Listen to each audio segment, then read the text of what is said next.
এখন মনে হলো আমি তো গান করবার চাইছিলাম না, মানে মনে তুমি যখন কইতাছো দর্শকে আমার গান ভালোবাসে, গান চাইতাছে, তাহলে আমি গান দর্শকরে শুনাইবো। সাদ্দাম হোসেন পেজে গান আমার পাইবো। নানি কেমন আছো? ভালো আছি, তুমি কেমন আছো? আছি ভাই, ভালো আছি। সবাই তো তোমার গান খুব পছন্দ করতেছে ফেসবুক পেজে, যে নানি বুড়া বয়সে বা এই বয়সে আইসে নানি এত সুন্দর গান কি করে গা। আসলে তোমার কণ্ঠে জাদু আছে। এই বয়সে যে মানুষের এত সুন্দর কণ্ঠ তোমার। আসলে তুমি গান কতদিন যাবত গাচ্ছ, মানে কত বছর যাবত? মনে হলো 40 বছর হইবো।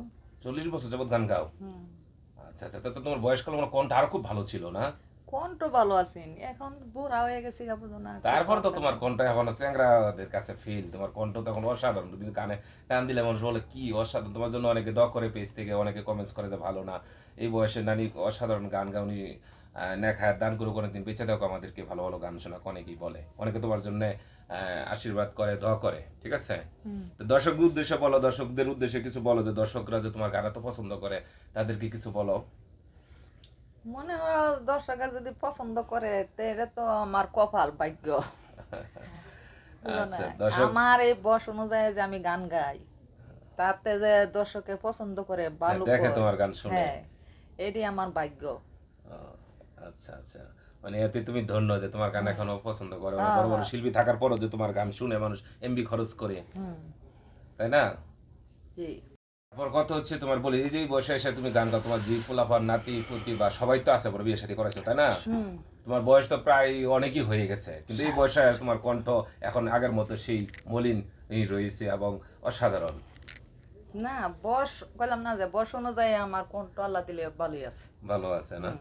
মানুষের বয়স হলে বলে কণ্ঠ মরে যায়, আমি দেখি তোমার বয়স হলে তোমার কণ্ঠ মরে নাই। না না তোমার কণ্ঠ ঠিক আছে, তোমার হয়তো বয়সের ছাপ পড়তে পারে, কিন্তু কণ্ঠের ছাপ এখনো তোমার পড়ে নাই। না, মনে করো বয়স নিচে, মনে কর 60 ষাট, 60 আচ্ছা 60 65 যাই হোক, ওই 60 বছর বয়সে যে একজন নারী হয়ে তুমি এখনো এই দক্ষতার সাথে তোমার কণ্ঠকে ধরে রাখছো এবং গান গেয়ে পড়তেছো, এটা আসলে সবার জন্য সম্ভব না, তোমার জন্য সম্ভব। হ্যাঁ, দোয়া করি। আল্লাহ সবাইকে সেই কণ্ঠ দেয় না, সেটা তোমাকে দিচ্ছে আর কি।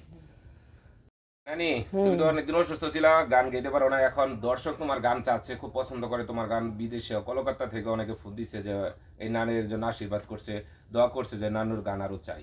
এখন তুমি কি গান করবা? এখন মনে হলো আমি তো গান করবার চাইছিলাম না, মানে মনে তুমি যখন কইতাছো দর্শকে আমার গান ভালোবাসে, গান চাইতাছে, তাহলে আমি গান দর্শকরে শুনাইবো।